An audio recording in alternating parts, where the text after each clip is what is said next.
Buenas tardes a todos. Bienvenidos a la segunda mesa redonda del segundo día de Galapanuag. Contamos con la inmensa suerte de tener a Mónica Roanet con nosotros y a Javier Menéndez Flores. No, voy a repetir el mismo esquema, así que no lo voy a repetir otra vez, ¿vale? Que más o menos estamos los mismos. Bueno, empiezo presentando a Mónica. Mónica nació en Alicante, aunque desde los 7 años vive en Madrid. Estudió Filosofía y Letras. Se especializó en Pedagogía por la Universidad de Comillas y posteriormente cursó estudios de Psicología en la UNED. Desde hace más de 20 años atiende a personas en riesgo de dificultad social. Es autora de Despiértame cuando acabe septiembre, que se convirtió en un bestseller durante el confinamiento. Además, fue el libro más vendido en nuestro país durante 22 semanas seguidas. Una burrada. Y además ha escrito Donde las calles no tienen nombre y No oigo a los niños jugar. En fin. Y su última novela es Nada importante.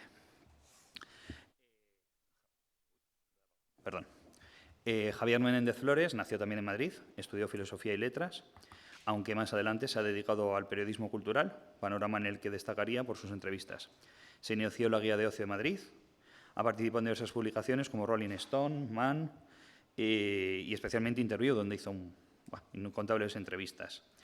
Ha publicado novelas como Los desolados, El adiós de los nuestros, El hombre que no fui, y la última la tenemos aquí, es Todos nosotros, que fue una novela que ha obtenido el Premio Cartagena Negra de novela de 2021 y además pues, ha hecho biografías de grandes personalidades de la música como Miguel Bosé, Extremoduro y Joaquín Sabina. Que vamos. Nuestro Joaquín Sabina, ¿no? Estás muy entre amigos, o sea, no, aquí con Sabina estás. Bueno, pues Mónica, empieza contándonos, habla un poquito de tu novela, de la última. Bueno, yo lo primero es dar las gracias a todas las personas que han venido, a Pablo. Un placer. ¿Ahora se me oye? Ahora sí. Bien. Y que es un honor compartir mesa con Javier. Igualmente. Que soy de las que te lía los artículos en las revistas y el de Sabina. Y la biografía. Nosotros las biografías, nosotros la de Sabina la tenemos ahí clavadita. Bueno, que os cuento un poco de qué viene esta novela. El título y la novela vienen de... ¿Os acordáis cuando estábamos confinados y salíamos a aplaudir a las 8 de la tarde, aquella época? Bueno, pues yo decidí con mi marido ver series que no hubiéramos visto nunca. Y no habíamos visto Expediente X. ¿Por qué? Porque teníamos 20 años cuando estaba de moda y preferíamos salir por ahí que ver la tele, ¿no? Pero sabíamos perfectamente quiénes eran los personajes y de qué iba la serie y todo esto. Así que empezamos viendo la primera temporada y aparte de toda la conspiración que hay constante y los marcianos y todo esto, nos encantaba que el papel de persona coherente y la que tenía la razón todo el rato era una mujer frente a un poco el nerviosismo y la histeria de un hombre, ¿no? Era la primera vez que eso ocurría y estábamos encantados viéndolo. Total, que en un capítulo, de pronto, ella, Dana Scully, se va a otro estado persiguiendo a un sospechoso y llega a comisaría y le atiende un comisario y le pide información. Entonces, mira, siempre digo, mira, no había ordenadores, mira, y le dice esta frase. Cumplió condena en Iowa, Luisiana, por agresión sexual y drogas. Nada importante. Y yo dije, ¿qué ha dicho? Y mi marido, que drogas y agresión sexual. Digo, no, vamos para atrás y vuélvela a poner. Agresión sexual y drogas, nada importante. Digo, no ha dicho drogas que sea Pablo Escobar, no es un narcotraficante, ni siquiera es un camello. Le habrán pillado fumándose un porro. Pero ha dicho agresión sexual y nada importante en la misma frase. Y esto en el año 93. Yo prometo que si lo hubiera visto en el año 93 no me habría dado ni cuenta. Seguro que hubiera pasado por delante y no me habría ni fijado. Pero ahora, como tengo hijas veinteañeras que están dándole a todo, me quedé un poco diciendo, ¿pero cómo es posible? Entonces me puse a pensar cómo era mi vida con 20 años en los años 90, cómo era el concepto social de todas estas cosas. Uy. Tensión. ¿Veis cómo era en los 90 todo esto? Tan. Eso estaba previsto, ¿no? El giro no se lo esperaba a nadie, pero es que no se lo esperaba a nadie. ¿Estáis pensando hoy? Bueno, pues pensé que es verdad que en los 90 no es que la agresión sexual no fuera importante, estaba tipificada en el Código Penal, pero si ahora todavía hay personas que culpan a la víctima, ¿Qué hacían esas niñas tan pequeñas a la 1 de la mañana fuera de su casa? ¿Qué hacía una chica en los Sanfermines con 5 chicos, ella sola? ¿Qué hacía con este vestido tan ajustado yendo a trabajar? Ese tipo de cosas las seguimos oyendo. Pues en los 90 ya era, no sé si os acordáis, era una barbaridad. Así que decidí escribir una historia de un asesino en serie que disfraza sus crímenes de asesinatos por violencia de género desde los 90 hasta la actualidad. Y el punto es qué opina la sociedad y cómo interfiere en los pensamientos de este asesino. Eso es nada importante. Nada más que añadir. Javier. Bueno, buenas tardes a todos. Muchas gracias por el interés y por haber venido. Suscribo las palabras de Mónica. Es un honor estar con ella y con nuestro ínclito presentador. Nada, gracias. No. Os voy a contar someramente lo que es Todos nosotros. Es una narración criminal que se desarrolla a lo largo de 2 décadas, 22 años exactamente. La primera parte tiene 2 líneas temporales. Se desarrolla en el Madrid de la transición, en el último tramo, en el mismo año de la intentona golpista. Me parecía que era un periodo de nuestra historia reciente muy interesante, porque se ha novelado poco, y menos aún en novela policíaca, y sobre todo por el componente romántico que tenía esa época, en el sentido de que en una investigación policial no había cámaras de seguridad, no había pruebas de ADN y no había teléfonos móviles.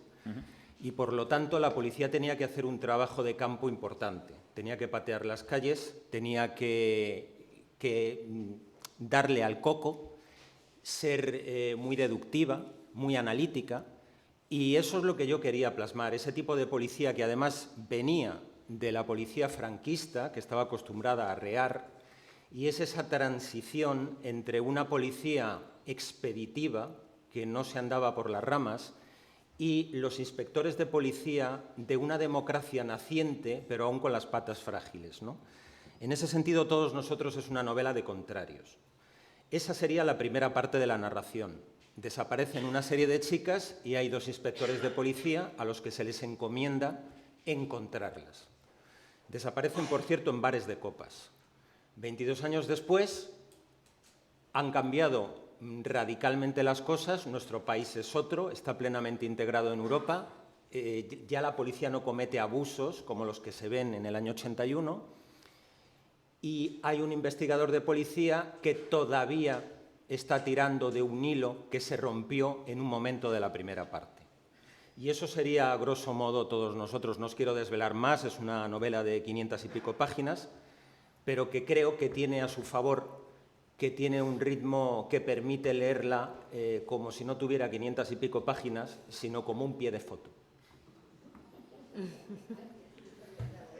Eso es una hipérbole, claro. Ya, todos con ganas de leerlo ya, ¿no? Sí, la verdad es que sí. Además, yo se lo lee digo, enseguida. Se lee enseguida de rápido, ¿no? Bueno, o sea, como todo lo que escribes, no tengo. En fin. Bueno, el tema de la mesa es el perfil criminal, ¿vale? Lo hemos nombrado así. Primera pregunta. Cuando habéis empezado a escribir la novela, ¿tenéis claro, voy a decir, vamos a entrecomillarlo de el tipo de criminal del que queréis hablar? O sea, hay muchos tipos de perfil de criminal. ¿Del que vais a hablar lo tenéis claro o va surgiendo? ¿Tenéis una idea y va surgiendo algo más? Yo en esta novela lo tenía clarísimo. Primero, porque el tema es un tema bastante controvertido. Ya me han dicho que es una novela sobre violencia de género, ya me han dicho que es una novela feminista. Bueno, eso es lo que dicen. Cuando lees la novela te das cuenta que yo he puesto mi asesino, es un asesino en serie, porque es una persona con un trastorno mental, ¿no? Es con una psicopatía en este caso. Y lo pongo así porque estoy convencida y sé y defiendo que no todos los hombres actúan de esta manera con respecto a las mujeres y tampoco todas las mujeres actúan como las que aparecen en mi novela, que tengo mujeres que son más machistas que los hombres, o sea, de todo tengo aquí. Entonces sí que quería que fuera un personaje con una patología específica. En este caso sí. Bueno, en mi caso, la primera parte, asistimos al viaje psicológico, por así decirlo, de la víctima, o de una serie de víctimas. Yo digo que el escritor, todo escritor debe ser una persona que haga un ejercicio de transformismo. no deja de ser un intérprete. La diferencia es que cuando Antonio Banderas o Javier Bardem interpretan un rol, un papel, el escritor tiene que interpretar 10 o 15 y tiene que tratar de ser verosímil con todos y cada uno de ellos, ¿no? En este caso, la primera parte, yo tengo que meterme en la piel y en la psicología de una serie de víctimas, mujeres además. Yo no he sido víctima y no he sido mujer, pero bueno, tengo ya unos cuantos años, he leído unos cuantos libros y luego está el ingrediente que nos separa a todos los escritores, que es la imaginación, ¿no? Porque eso es milagroso. Mónica y yo podemos leer los mismos libros de teoría criminal, podemos leer las mismas novelas, podemos escribir una novela con el mismo argumento y que nos salgan 2 libros completamente distintos. ¿Por qué? Porque ella tiene una serie de vivencias, porque ella tiene una serie de obsesiones, porque ella tiene un aprendizaje completamente distinto al mío. Y eso es realmente el encanto de la escritura, ¿no? Lo de menos es el tema, lo importante es el tratamiento y el estilo. Yo ahí es donde creo que el escritor establece una distinción. Y luego en la segunda parte de mi novela lo que vemos es la psicología del asesino. Entonces se alterna la investigación policial por un lado en un capítulo y en el siguiente es la psicología del asesino. ¿Cómo es su mundo? ¿Cómo son esas galerías interiores? ¿Qué es lo que lo estimula? ¿Qué es lo que lo impele a cometer esos actos? Y de esa manera el lector está adentrándose en 3 tramos o en 3 patas que para mí componen el trípode de toda narración criminal, que es la investigación policial, el sufrimiento de las víctimas y el placer que produce en sus acciones para el asesino cometerlas. Por ejemplo, voy a leerme la tuya seguro, pues se parece un poco a cómo he planteado yo el tema. Nosotros, la novela empieza con uno de los ataques de este asesino a una pareja. Y en este caso, ella sobrevive. Es el primer capítulo, así que esto no estoy destripando nada, ¿no? Entonces, a partir de todos estos años, estamos al lado de ella, cómo ella vive o recuerda, si es que recuerda, esa agresión y cómo es su vida posterior después de cómo la ha ajusticiado la sociedad por estar donde no debía, en un momento que no debía. Y eso lo vemos a partir de ella, del grupo social, que es los que le rodean y en general la sociedad, desde el punto de vista del periodismo, desde el punto de vista de la medicina, los médicos que atienden a estas víctimas, y desde el punto de vista de la policía, cómo era la policía en los años 90 y cómo llega al 2020. Y además de esto, lo vemos desde el punto de vista del propio asesino en serie, ¿no? Hay capítulos en los que es él el que habla, lo conocemos desde que nace, cómo es su infancia y cómo llega a empezar a perpetrar este tipo de asesinatos, por qué lo hace, qué siente después, qué siente mientras los está cometiendo y por qué los hace, ¿no? Eso lo vamos viendo, lo vamos justificando. Lo que dices tú, para ver el perfil de por qué una persona es capaz de llegar a cometer este tipo de crímenes, ¿no? O cualquier crimen. O sea, el perfil de una persona que comete un asesinato puede ser muy variado, hay muchas razones por las que se puede cometer, ¿no? Y no todo es una patología clínica, pero si es nosotros, bueno, se considera que más de 2 asesinatos ya eres asesino múltiple. Antes puede que no seas asesino múltiple, puede que sean accidentes, puede que sea ímpetu o el ímpetu ya lleva algo debajo, ¿no? Sí. Que no tiene por qué ser asesino en serie, pero sí que lleva una patología asociada. Pero cada uno tiene su manera de hacerlo. No todos los psicópatas son iguales. Si supierais la cantidad de psicópatas que hay por el mundo, os quedaríais sorprendidos. Y no todos matan, ¿vale? No tiene por qué. Así que el tema del perfil del asesino es un poco... Bueno, las motivaciones son diversas. Claro, son diversas. Y el perfil es... Y a veces ni siquiera existe un móvil, ¿no? Lo normal es asesinar por un móvil, ¿no? Sí. Económico, sentimental, pero a veces no. A veces simplemente es por el placer de matar. Claro, ahí hay una patología bien grave, ¿no? en este caso. En los otros casos también, ¿no? Porque sí, se cruza una línea que una persona normal, entre comillas, no cruza nunca, ¿no? Todos somos asesinos en potencia, pero depende de la tecla que se nos active.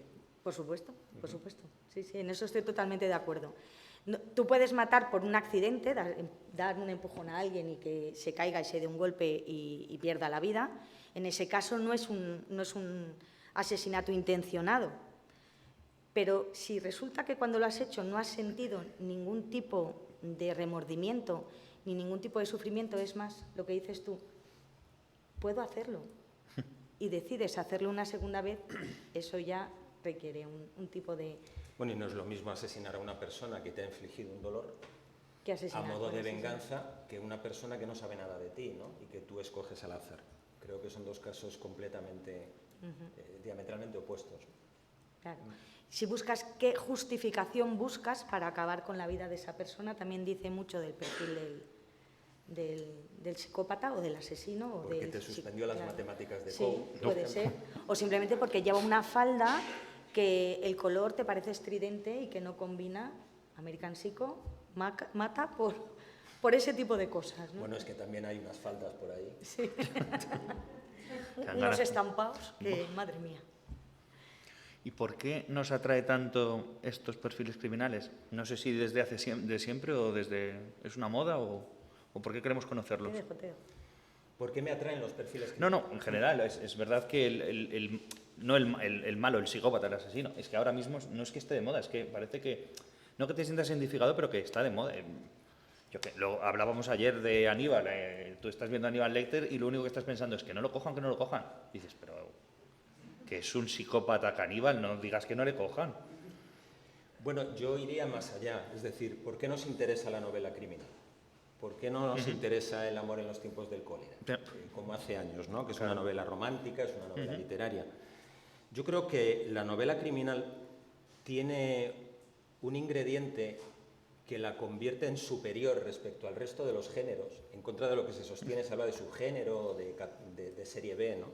La novela criminal hace mucho tiempo que está en una primera línea, con autores espléndidos. Y el ingrediente fundamental que tiene es que tiene un crimen y un misterio que resolver. Y puedes incorporar a su vez todos los otros ingredientes del resto de géneros.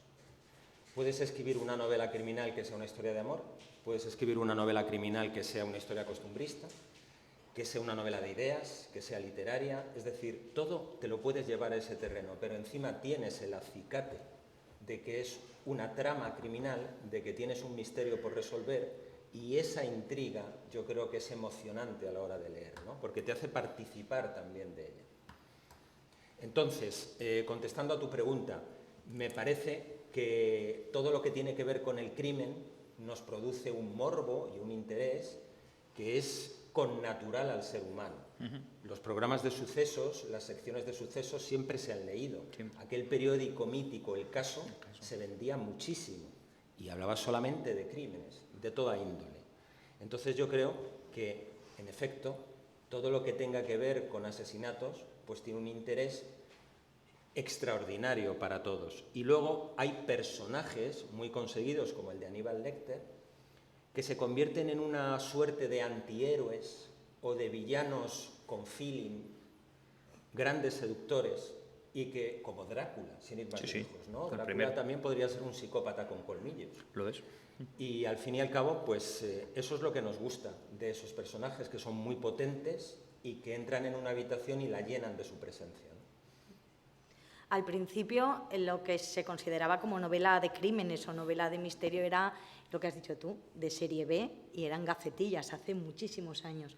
Pero es cierto que la gente a escondidas los leía. O sea, era como que no me pillen que estoy leyendo esto, igual que El Caso. Nadie iba con El Caso así. El Caso lo llevabas aquí y llevabas otro periódico que parecía más cultural en la mano. Que te lo del oeste que se compraban en los kioscos. Sí, total. Que se escribían en 2 tardes. Sí. Y lo que pasa es que ahora es como que ya no nos da vergüenza decir estas cosas, entonces hemos ido perfeccionando, y es cierto. Todo lo que sea intriga, lo que nos haga pensar en quién puede ser el posible asesino y lo que es la muerte en sí es algo que nos ha atraído siempre. Hubo una vez alguien que me dijo que los niños son inmortales hasta que tienen el concepto de muerte. Si no sabes que puedes morir, en realidad eres inmortal porque no tienes ese concepto, ¿no? Como los adultos ya tenemos ese concepto y es algo que aunque no quieras, de vez en cuando lo vas pensando, me va a tocar, algún día me tocará a mí, algún día podré morir por esto, podré morir por lo otro. La muerte es algo que nos llama mucho la atención, y la muerte por violencia nos la llama más, y el poder decidir si estoy dentro de la cabeza del que recibe esa muerte o dentro de la cabeza del que la ejecuta o dentro del que la está mirando y no la impide, eso también tiene, lo que dices tú, mucho morbo. Por eso Bueno, la novela has negra mencionado va... lo de los niños, ¿no? Si tú vas a un entierro y hay niños, el niño tiene un concepto de lo que es la mortalidad completamente sui generis. Sí, sí. Es decir, no tiene una concepción finita de la vida. Y eso hace que no sienta el duelo por la pérdida de ese muerto. Es curioso, ¿no? Pero me parece que ahí Dios ha diseñado con inteligencia también eso. Yo no sé si es una enzima, es algo en la psicología de ese infante, de ese niño, que le impide empatizar con la muerte de un adulto. Hay un momento a lo largo de su vida de transición en la que deja de ser niño, pasa a ser adolescente y luego adulto, y ahí es cuando empieza a entender que los veranos no son infinitos. Por eso se puede llevar a todo. Sí, sí. Perdón, pero voy a ser un poco polémico ahora. Conocemos, aunque no ahondes mucho en los perfiles criminales, todos vemos series de perfiladores, todos conocemos un poco el perfil. Ese conocimiento que vamos a ir adquiriendo, ¿podría llegar a ser incluso preventivo? ¿Podríamos prever o ver una persona antes, ver algún rasgo para prever que no acabe cometiendo algún crimen o algo? ¿Qué pensáis? O sea, es que yo Sí. Vale, en terapia te viene gente que dices, madre mía, o cortamos ya, o no tiene ningún problema en cometer un crimen de este tipo, ¿vale? Igual que cuando te viene... Yo no sé, supongo que lo habéis oído en las noticias, el otro día estuve reunida con el jefe de policía de mi localidad, soy de Majadahonda, y con servicios sociales y tal, y el nivel de suicidios ha aumentado un 75%, ¿vale? De ese 75%, el 80% pertenece a menores de 22 años. Pero casi todos esos menores de 22 años tuvieron intentos autolíticos antes de llevarlo a cabo. O sea, que se hacían marcas y cortes que no eran muy profundos y que en psicología son para determinar hasta dónde puedo llegar y dónde puedo controlar todo esto, hasta que me voy, ¿no? Eso es. Ese es el problema. Pues lo mismo ocurre con esto, ¿no? Cuando tengo un perfil de un asesino es hasta dónde puedo llegar, ¿no? Lo primero que hago es controlar, a ver por dónde se mueve, por dónde hace, si podría, en qué momentos podría. Luego paso a su lado. Mira, pues ahora podría haberlo hecho. Y luego no significa que todos lo vayan a cometer, pero hay algunos que lo están haciendo aposta para cometerlo. Todo eso se puede prever, o sea, no de todos. Si no están yendo a un grupo terapéutico, si no lo cuentan, si no los ves, es imposible. Pero si estás tratando a ese tipo de paciente, lo puedes ver enseguida. Entonces, el código deontológico no nos deja hacer determinadas cosas, pero lo primero que se dice en una sesión es: yo no voy a contar nada de lo que tú me digas a nadie, a no ser que vea que vas a hacer daño a otra persona o te vas a hacer daño a ti mismo. ¿Estás de acuerdo? Sí, pues empieza la terapia. Si yo veo que va a hacer daño a cualquier otra persona, aunque no sepa quién, tengo que dar parte. Bien. Antes de que Javier, me refería más bien, entiendo que no ya como profesional entiendo que sí, eso lo puedes ver, pero me refiero al público en general. Quiero decirte, ¿nos puede ayudar a cualquiera a decirle, no queremos, si somos políticamente correctos, no le dices a una persona, vete a terapia, que estás muy mal? Intentamos ser, pero ¿eso nos puede ayudar a los demás, a los que somos profesionales, a poder dar una voz de alarma a cualquier persona?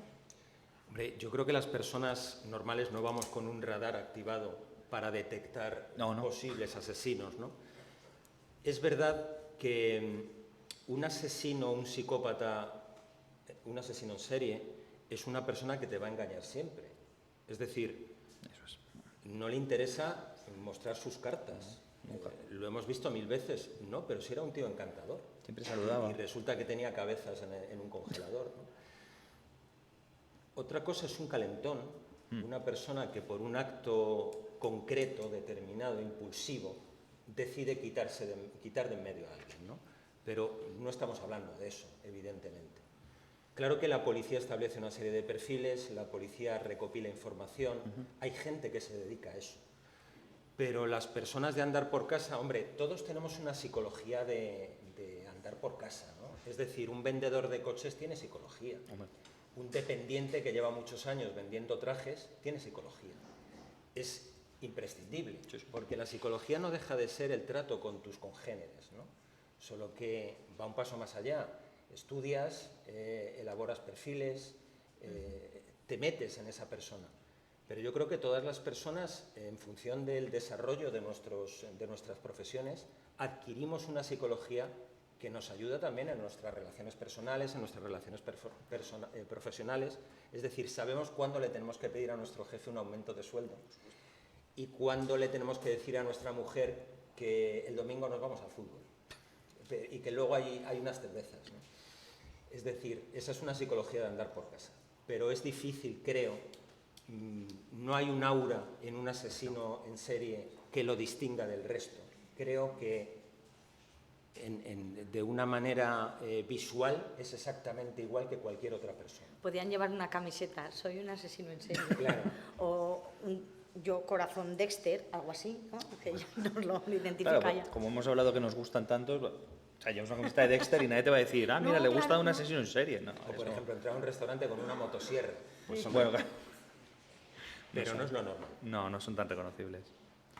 Bueno, en las dos novelas os habéis ido bastante tiempo atrás. Tú empiezas en el 81, Mónica se va al 91.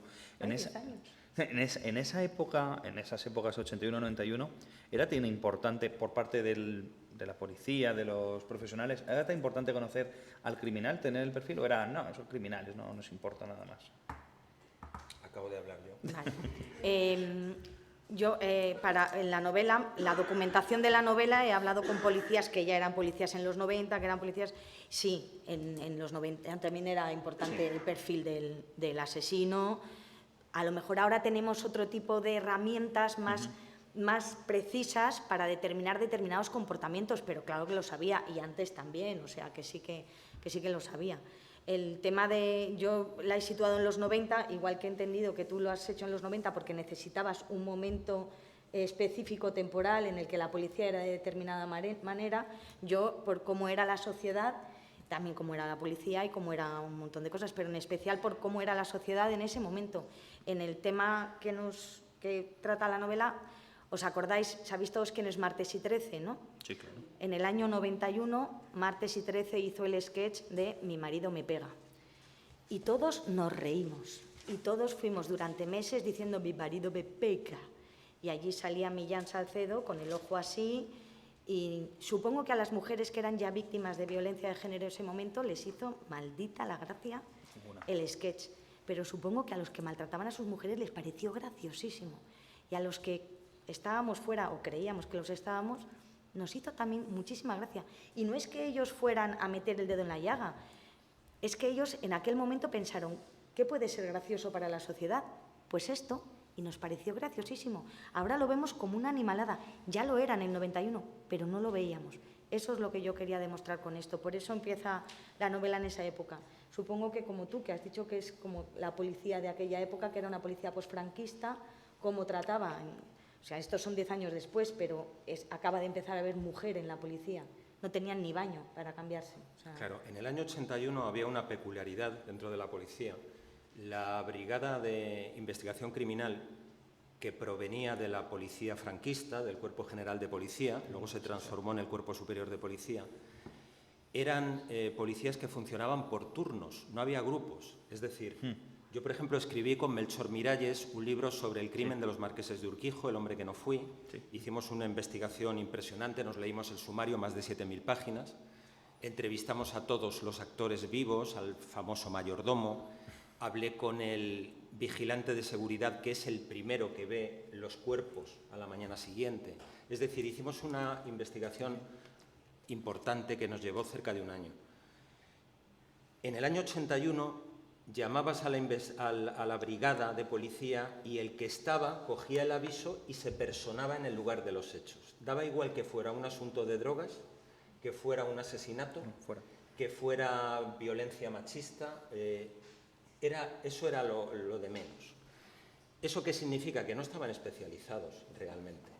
Es a partir del año 82 cuando surgen los grupos dentro del cuerpo de la policía. Entonces se asigna un grupo de atracos, un grupo de que eran los estupas, Sí. de sustancias estupefacientes. Hay otro dedicado a homicidios, y es cuando se empiezan a especializar y a recibir incluso ayuda profesional de policía extranjera.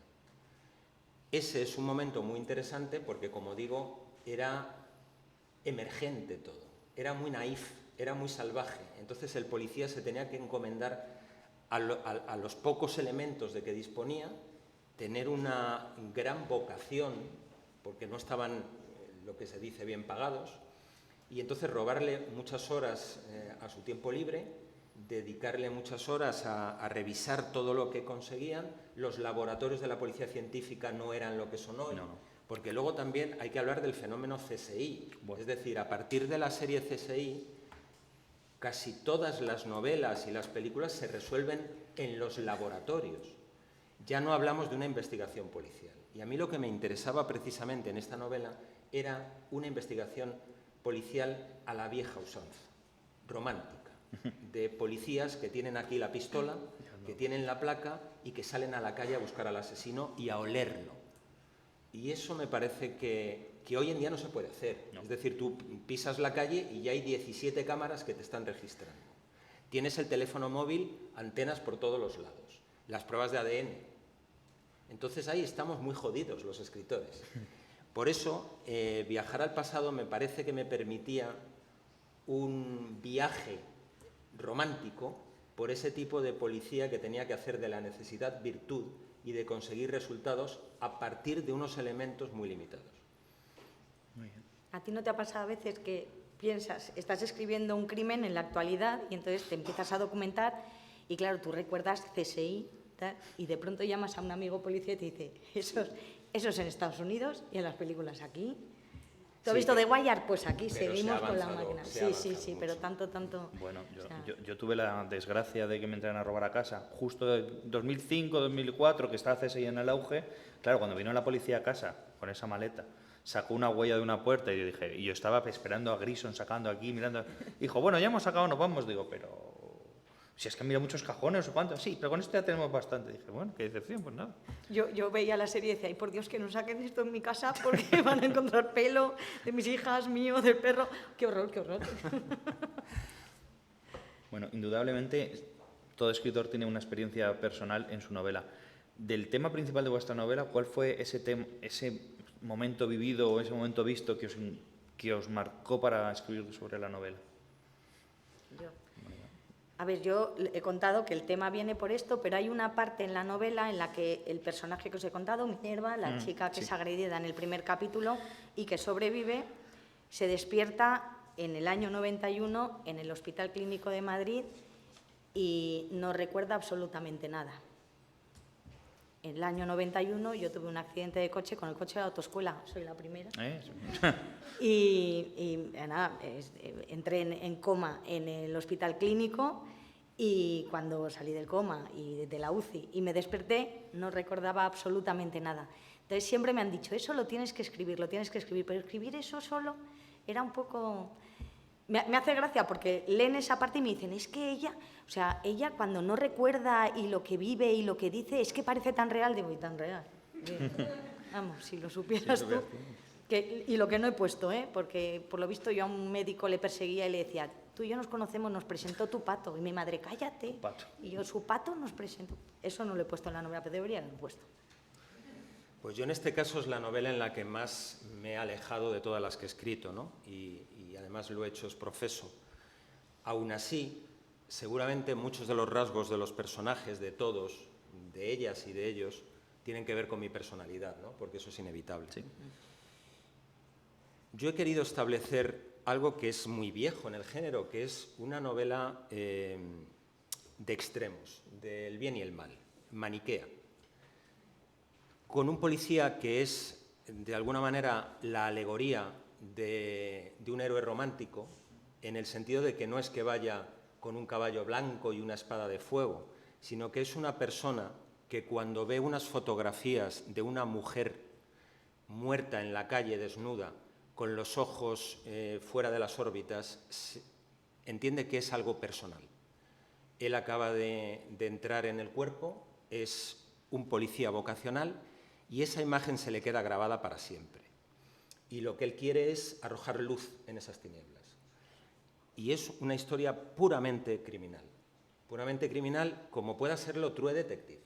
Solo que los elementos que yo barajo son estrictamente españoles, carpetobetónicos, y True Detective es la América profunda, ¿no?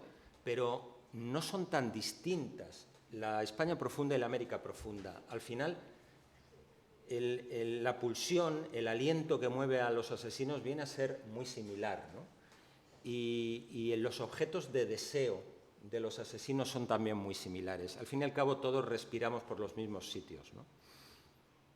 Has dicho una cosa muy interesante y es que todos los personajes y todo lo que sucede en nuestras novelas es parte de nosotros, aunque no sea algo real.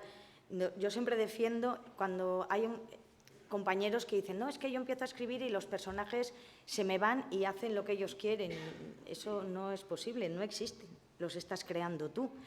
Nosotros vemos el mundo, todos nosotros, desde la perspectiva del yo. Y lo vemos en base a nuestra psicología sistémica, a todo lo que tenemos detrás. Y vemos unas cosas con las que estamos de acuerdo y otras con las que estamos totalmente en desacuerdo o en medio. Pero hay cosas que están ahí y que ni siquiera las vemos porque no están dentro del espectro en el que nosotros nos hemos desarrollado. Y están, para otros son visibles y para nosotros no. No es que sean invisibles, es que en ese momento no las vemos. Pero si él me dice, oye, ¿no ves eso? Anda, pues está ahí, no lo había visto. Y entonces ya creas una representación de lo que estás viendo en base a todo lo que tienes detrás. Luego, todos los personajes, todas las acciones que realizan, todo el lenguaje que utilizas, todos los escenarios que creas, tienen que ver con el yo del escritor, por supuesto. No es que te haya pasado a ti, ni que seas tú ese personaje o la antítesis de ese personaje, no. Pero todo tiene que ver con lo que tú percibes en el mundo, eso está clarísimo. Lo que es imprescindible para escribir novela es tener una biografía. Yo creo que una persona que no haya vivido, por ejemplo, los escritores estadounidenses, a mí hay una cosa que me gusta, y es que en las solapas de sus libros te dicen que han trabajado de taxista en Nueva York o de cocinero en un crucero. En España, el escritor solo pone que ha sido catedrático de... Entonces, eso es un problema, porque está muy bien las dos cosas. Es decir, si tú no estás acostumbrado a lidiar con la gente y con todo tipo de gente, con todo el arco, al final escribir una novela no lo vas a saber hacer bien por una razón muy sencilla, porque no todos hablamos igual. No habla igual un juez que un frutero. Y entonces un escritor tiene que ser una persona que tenga muy buen oído, que tenga siempre el radar puesto y que sepa cómo habla cada personaje. Porque no hay cosa que deteste más que leer una novela en la que todos los personajes hablan de la misma manera, porque eso es falso. La vida no es así. En la vida hay gente que habla con faltas de ortografía y gente que habla correctamente. Y la manera de explicarnos tiene que ver también con el sitio de donde venimos. Y vuelvo aquí a lo que es un escritor. Un escritor es un cúmulo de anhelos, de debilidades, de virtudes, de defectos. Es una persona, un ser humano. Es imposible que dos escritores que no se conocen, aunque les den los mismos elementos para escribir una novela, hagan novelas parecidas. Porque cada uno va a hablar de sus propias obsesiones, aunque hable de otro tema muy distante. Y esa es la maravilla de la literatura. Bueno, yo me quedaría hablando con vosotros toda la tarde, pero como la vez pasada ha habido preguntas, creo que va a haber turno de preguntas. Lo abrimos. ¿Alguna pregunta? ¿Estáis tímidos ahora? Caballero, cuéntenos.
no existía todavía la ley esta de las agresiones sexuales ni nada.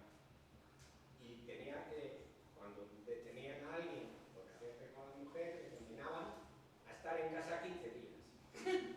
Bien. Pero sí, con el código en la mano, se está arrestado 15 días en su casa, por la misma señora a la que había venido aquí con unos papeles. Entonces, al final, tenía que ir a verle al hombre y decirle, usted se queda en casa, no sé qué, no sé cuánto. O sea, decía la señora y me decía, pero bueno, que se ha vuelto loco al juez. O sea, que me va a pegar una paliza en cuanto marchéis vosotros, ¿entiendes? O me va a matar un día, resulta que con la ley en la mano, el juez le ha mandado a tener un arresto domiciliario por un señor que me ha pegado una paliza y yo lo he denunciado. Eso cambió, pero cambió en el año 86. Hasta el 86, la delincuencia, o sea, es lo que está pasando ahora. ¿Entiendes? Solamente se veía en los juicios de faltas. No era ni delito. No estaba recogido en el Código Penal como un delito. Era una falta. Y como la falta, te podían condenar a quedarte en tu casa arrestado, o te mandaban 15 días o te ponían una multa. Perdone, Te ha cambiado la vida. ¿y la pregunta cuál es exactamente? La pregunta es, tú has escrito una novela, se supone que desde el año 81, pero las cosas hay que ponerlas en el día de hoy. No. No. Yo no puedo escribir una novela, yo no puedo escribir una novela del año 81 con las leyes del año 2022, porque entonces estoy haciendo mal mi trabajo. Ya, pero también estás haciendo mal un trabajo cuando estás definiendo un comportamiento con una ley del año 81. Yo no establezco juicios morales, no me corresponde. Es decir, en el año 81 teníamos las leyes que teníamos. Y yo creo que un magistrado, un juez, está obligado a hacer una interpretación estricta de la ley. No tiene que tener veleidades ni caprichos. Las leyes, por fortuna, se van humanizando, van mejorando con el paso de los años. Es verdad que son mejorables, pero tú no puedes escribir una novela del oeste y que aparezca una nave espacial. Tú te tienes que ceñir al tiempo que estás narrando y tienes que hacer una labor de documentación muy exhaustiva. Y yo, más allá de que me guste cómo eran las cosas en el año 81, no puedo falsearlas. Es más, mi novela es una novela negra en la medida en la que hay una crítica social, porque yo critico a través de los modos de los personajes cómo era la policía de entonces. No toda la policía, pero sí una facción importante dentro del cuerpo de policía. Pero creo que los jueces tienen que hacer su trabajo en función de las leyes. No tienen que ser personas que hagan una interpretación libérrima de las leyes, porque entonces estaríamos perdidos, para bien y para mal. Bueno, evidentemente, pero me la estás pidiendo, ¿no?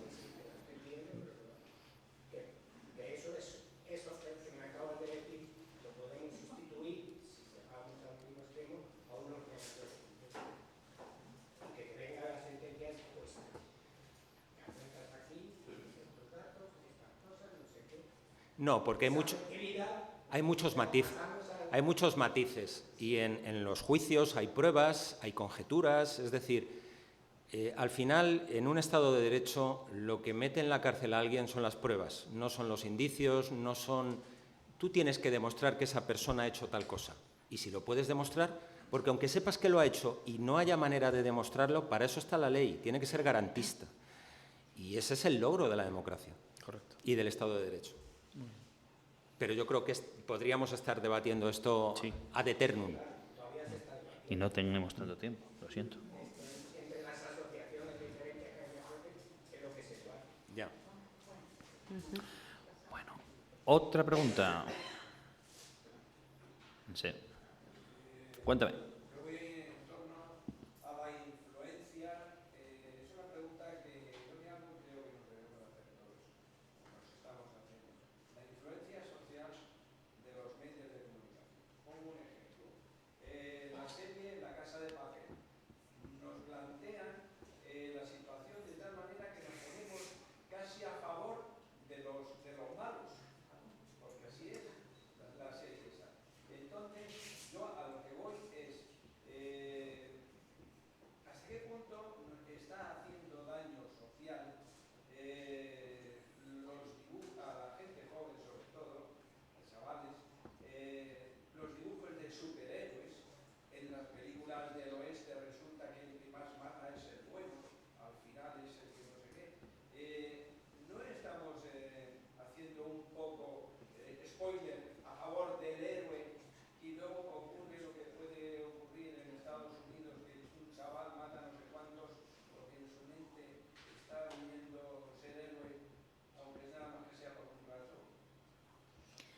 Hombre, yo no sé si la pregunta iba para él o iba en general. Lo importante es educar a los jóvenes, a los niños, a que distingan lo que es ficción de lo que no es ficción. No es que sea ahora. Yo recuerdo, vamos, en la novela negra, las películas de novela negra de los años 50 y la gente no iba cogiendo pistolas y matando o pegando a chicas con un vestido así, pumba, a la torta, a Gilda, no. ¿Vale? O sea, que siempre hemos tenido ese tipo de ficción. Eso no significa que lo vayamos a realizar. Nosotros podemos explicar lo que es una ficción y lo que no lo es, y que eso no nos tiene que llevar a realizar ese tipo de cosas. Yo creo que incluso están bien que vean que existen ese tipo de perfiles. Luego, depende de cada... Sí que es cierto, yo estoy de acuerdo en que, por ejemplo, la prensa o el periodismo, que te toca, hay muchas veces que nos influyen para que veamos las cosas de determinada manera que puedan vender más, que puedan vender menos.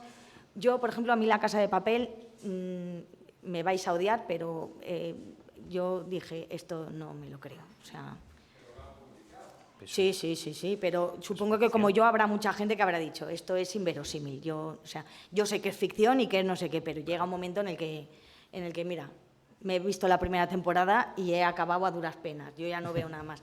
Cada uno que interprete como interprete. O sea, pero que no creo que ni el periodista que te dice esta cosa, ni la serie que te presenta esto, ni los dibujos animados de superhéroes, ni nada. Sí que ha existido alguna vez el niño que se ha puesto una capita y se ha tirado del quinto. ¿Cuántos lo han hecho de todos los niños que han visto esa serie? 1 de millones. Pues yo te aseguro que ese niño no lo ha hecho solo porque haya visto esa serie. Ese niño habría que haberlo llevado a que lo trataran de alguna manera.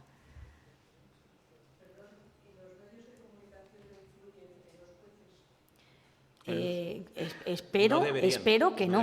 Espero que no. Los jueces.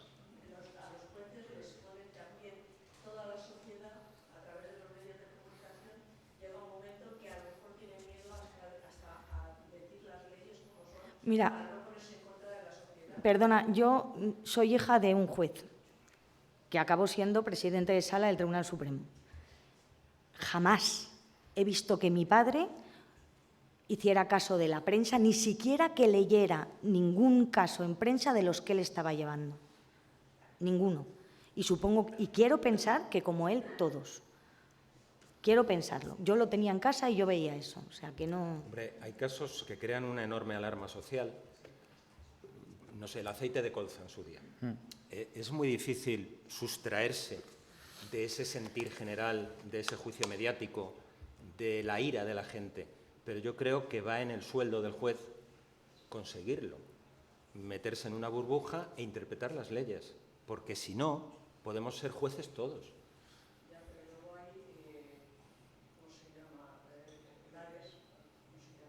Sí. Jurados populares.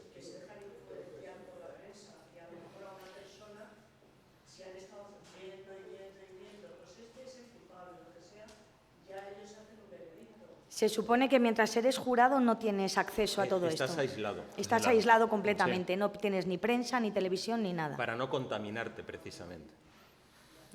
Yo sé que la pregunta no iba para mí, que yo estoy de moderador, pero hablando de medios de comunicación y luego juntando superhéroes, os voy a dar un nombre que seguro que se acuerda. ¿Os acordáis de Ana Orantes? Hombre, perfectamente. No, pero no con la prensa. Es que realmente mi situación personal era diferente, pero cuando eres niño el maltrato tampoco lo ves tanto.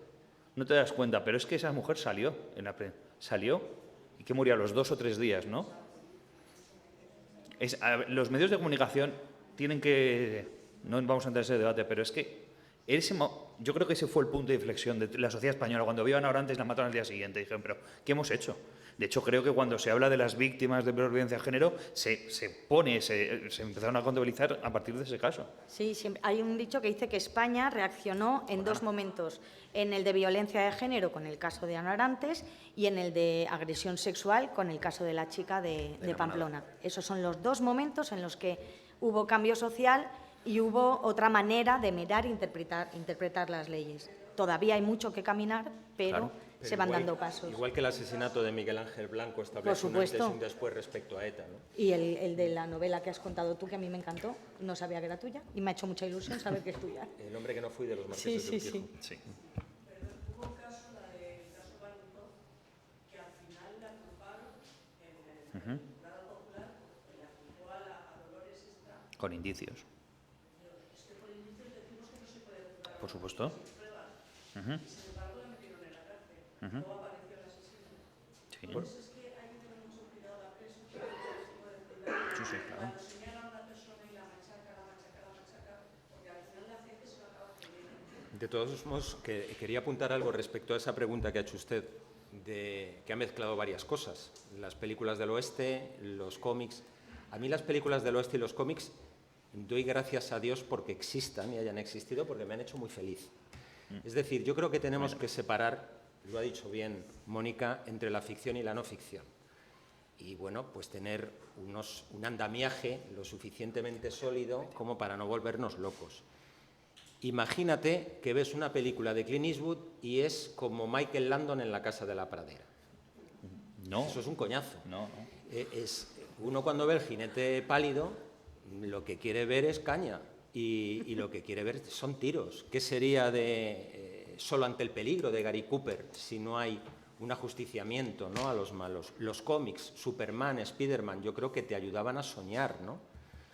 Ahora, si tú eso te lo llevas por el lado negativo, si tú quieres ser de pronto un tío que trepe por un edificio y que pueda volar, pues evidentemente tienes un problema psicológico. Pero yo creo que todo lo que es la ficción y la épica dentro de la ficción nos ayuda a que nuestra vida sea mucho más amena y mucho más divertida y sea a todo color. Sé que os habéis quedado con ganas de preguntas, pero es que no puedo, es que se nos acaba el tiempo. Lo siento mucho, de verdad. Javier, Mónica, muchísimas gracias por venir. Gracias a todos por venir. Y nada, muchísimas gracias. Lo siento. Gracias.